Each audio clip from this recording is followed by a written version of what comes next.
Hola, bienvenidos a esta edición especial de Poder y Dinero para elpolitico.com de Miami. Es un placer tener la oportunidad de charlar con Fabián Calle. ¿Cómo estás, Fabi? ¿Cómo estás, Sergio? Saludo a vos, gran abrazo y a toda la audiencia. El propósito de esta charla, Fabián, es repasar, cumplido el primer mes de la gestión de Javier Milei, el nuevo presidente de la Argentina, que sorprendió en el proceso electoral en el último tramo del año pasado, con un triunfo muy resonante por una diferencia histórica. Logró 56% en la segunda vuelta, con una distancia de 12 puntos respecto de Sergio Massa, construyendo obviamente un gobierno con características muy singulares. Creo que vale la pena repasar qué pensamos respecto de esta singular propuesta casi revolucionaria, ¿no? De cambio estructural que Milei le presenta a la sociedad argentina, sin sorpresa porque fue justamente su propuesta de campaña, ahora la está llevando adelante. Hay elementos importantes desde el punto de vista político, institucional, reformas económicas, una nueva política exterior, incluso, eso vos lo conocés mejor que nadie, bueno, una idea diferente respecto del papel de las Fuerzas Armadas en la política Así argentina. es. Y finalmente creo que, bueno, hay mucho respecto del personaje, algunos lo ven parecido a Jair Bolsonaro, otros lo ven parecido a Donald Trump, otros le ven rasgos o gestos de otros liderazgos así transformacionales en la Argentina. Eh, Creo que el personaje Milei en sí mismo es interesante, podríamos incluso hablar un poquitito de él, ¿no? El primer economista en la historia de Argentina que llega a la presidencia, sin partido, sin formación política tradicional, con un costado espiritual barra religioso también único, ¿no? Ningún presidente argentino tenía esta inclinación tan fuerte por lo espiritual, en el caso de Milei, con un componente, bueno, casi, digamos, exclusivo en la Argentina de un líder de estas características y es su interés por la religión judía, ¿no? ¿Te parece, Fabi? Esta es la agenda, la idea es dividirlo en Vamos, dos. empecemos el recorrido. Yo lo primero que te diría, Sergio, es, al menos del 83, pero me animaría a decir de bastante antes, quizás sacando a Perón. No recuerdo, no sé si vos recordás, algún presidente argentino que suscite el interés internacional que generó y generó Milei, ¿no? Hoy estaba viendo uno de estos programas semanales que hace el Hoover Institute de Stanford, Uh-huh. donde hay figuras, el general McMaster, consejero nacional de seguridad de Trump, Nigel Ferguson, o sea, vaca sagrada Premio Nobel del de Economía. establishment americano, exactamente. Hablando de Milley, Sí. no diciendo es un presidente, digamos, ojalá que le vaya bien, digamos, dedicándole 10 minutos a esos programas donde uno escucha de China, de Rusia, de Israel cuando está en guerra, o de economía americana, pero que América Latina no existe, ¿no? Y cerraron el programa, la pregunta era, ¿qué líder que usted quiere que le vaya bien en el 2024? Y los cuatro decían en Stanford, en el Hoover Institute, Javier Milei, ¿no? Y el mundo tiene un montón de guerras y de agendas y Estados Unidos está en un año electoral, ¿no? Mm. Después uno agarra las redes sociales, Elon Musk, el hombre más rico del mundo, el hombre que está por arriba en tecnología de la NASA y de Rusia y de China en el espacio, que ha comprado Twitter para liberarla de la dictadura woke, está todos los días retuiteando cosas de Milei, ¿no? O sea, la entrevista de Carlson en su nuevo canal, después que lo echaron de Fox, 500 millones de visitas. Los argentinos somos 47 millones, digamos, ¿no? O sea, me parece que hay un fenómeno, no digo que esto va a terminar bien o mal o regular, esto lo vamos a analizar hoy a lo largo del tiempo, pero me parece que es algo inédito en la política argentina, me parece, quizás exceptuando Perón, ¿no? Que bueno, fue un fenómeno de otra época donde uno no podía medir repercusiones tan rápidas sociales en red instantánea. Pero creo Coincido que es plenamente, un Fabi. fenómeno muy interesante y que le da a los a los ministros de él, a los diplomáticos argentinos, a los empresarios argentinos, una inmensa oportunidad, ¿no? Tal cual. Ya la Argentina no es Maradona, Messi, Polo. Me parece que hay algo ahí que puede desinflarse después o no, pero me parece que es un activo muy importante. No sé cómo lo ves vos, Sergio.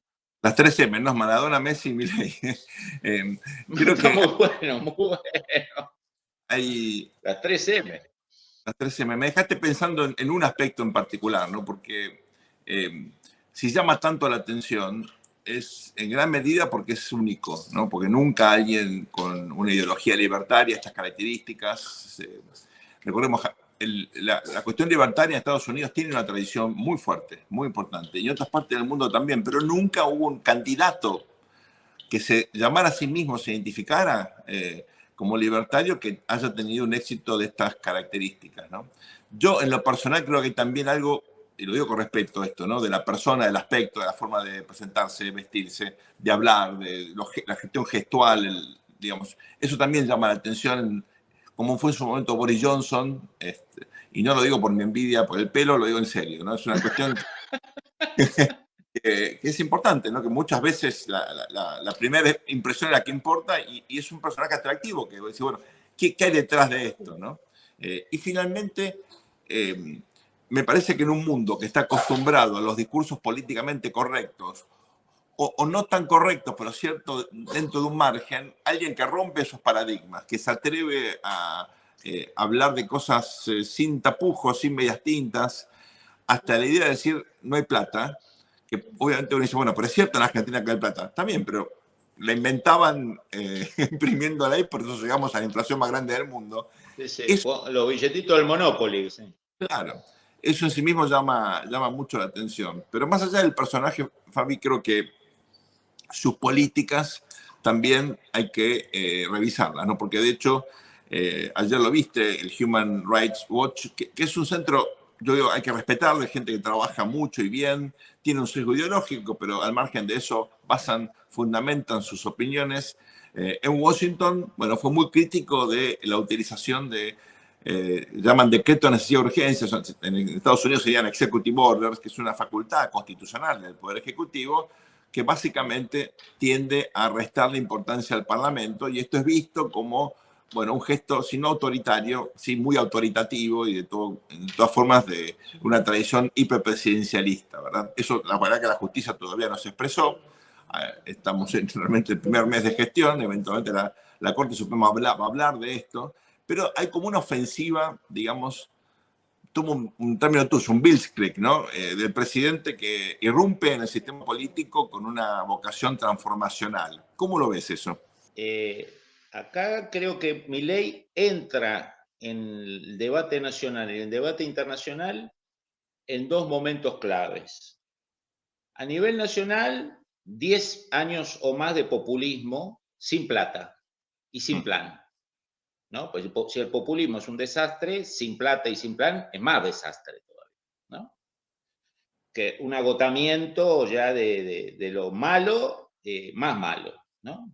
12 años sin crecer, inflación espiralada hacia la hiperinflación, un presidente holograma, como le dice Carlos Rucauf a Alberto Fernández, una presidenta que lo único que le interesaba eran sus temas judiciales, paraba el Senado 2 años, se escondía para no afectar a sus candidatos. Es un país presidencialista que no tuvo presidente y tuvo intermitentemente una vicepresidenta que decía que no dirigía, pero dirigía. Una cosa esquizofrénica notable, ¿no? Y a nivel internacional creo que una saturación del autoritarismo woke, ¿no? Me parece que hay como un, bueno, basta, ¿no? El mundo tiene demasiado problema de guerra reales, invasiones, Ucrania, Gaza, terrorismo, desastre climático, para que estemos peleándonos por temas de género, tema de si sos el idioma inclusivos, cuyo paroxismo creo que es esta racia que empieza a haber de presidentes de universidades americanas, ¿no? Empiezan a renunciar a algunos personajes nefastos como estos dos presidentes que fueron al Congreso americano y no podían responder por sí o por no si invocar el genocidio era, digamos, un delito en el ámbito de la universidad. O sea, los tipos no podían responder, daban vueltas, depende del contexto. O sea, si una persona invocaba al genocidio judío en Harvard, dependía del contexto. ¿De qué contexto depende que yo diga genocidio? Digo, eso fue en un hearing en el Senado americano, ¿no? La persona renunció a los pocos días, veremos ahora. Digo, me parece que hay una saturación a nivel global, en Europa inclusive, pero también en Estados Unidos, de esta cosa de la cancelación, de que tenés que seguir las reglas que pide, si escribís algo en Twitter, te cancelaban, si escribías esto te cancelaban.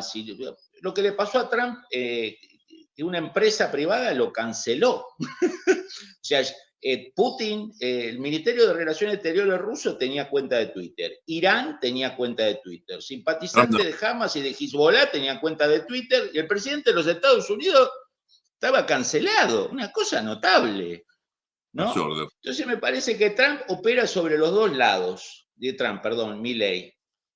Y yo creo que ese fue lo que vio Carson en esa entrevista que le hizo, y por eso tuvo la repercusión que tuvo, ¿no? Diciendo, bueno, basta. Acá en la Argentina fue basta de populismo, y más este populismo sin plata, sin plan, sin líder. Y a nivel internacional, un tipo que se anima a decir, esto es comunismo, esto está mal, esto, con exageraciones, con boutade, como dicen los franceses, pero que se anima a decirlo, ¿no? Me parece que fue un activo muy importante de él a nivel local e internacional. Y yendo a lo que vos me decís, lo de las leyes, yo tendría cuidado con estas ONGs americanas y europeas que siempre ven el fantasma por derecha, ¿no? No digo que Human Rights Watch no ponga el ojo en Cuba, en Corea del Norte, en Venezuela, en Bolivia, pero hay una propensión, justamente porque muchos de su gente surgen de estas universidades woke, ¿no? De cuidado con el autoritarismo de derecha. El de izquierda, bueno, es la pobreza, las razones materiales, siempre hay una explicación sistémica para los autoritarismos de izquierda, y los autoritarismos de derecha parece que es un meteorito que cae en un país y establece una dictadura. Yo creo que Milei presentó un proyecto que el Congreso está debatiendo, que por lo que veo va a tener cambios, no digo totales, pero en parte, y que es parte de la negociación política, y la Corte Suprema después dirá si acepta o no. Yo digo, acá el rasgo autoritario, yo la verdad no lo veo, digamos, no. Vería el rasgo autoritario si el gobierno dice, pese a lo que diga el Congreso, yo avanzo, o pese a lo que diga la Corte Suprema, yo avanzo. Yo la verdad no veo ninguna de esas dos características en el discurso del gobierno, no sé cómo lo ves vos. Coincido, yo creo que hay dos instrumentos acá. Uno es una ley muy amplia que está siendo debatida por el Congreso, y ya muchos funcionarios que fueron a las audiencias, bueno, admitieron cambios, modificaciones, suspensiones. Creo que ahí no va a salir lo que el Poder Ejecutivo envió, como ocurre en general con las cosas que mandan los Poderes Ejecutivos en todas partes del mundo, para eso están los Congresos, ¿no? Después podemos decir el contenido, si había mezcla de cosas, si la técnica legislativa era correcta. Eso es irrelevante cuando la acusación es de autoritarismo o debilitamiento institucional. La verdad que te puede gustar la forma que está escrita o no la ley, pero no es un problema de debilitamiento institucional.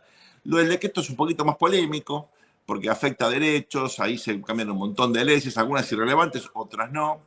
Y me parece que ahí sí hay cosas que, en todo caso, los jueces van a tener que decidir. Hay una enorme cantidad ya de presentaciones en la justicia, funcionan las instituciones, para eso están.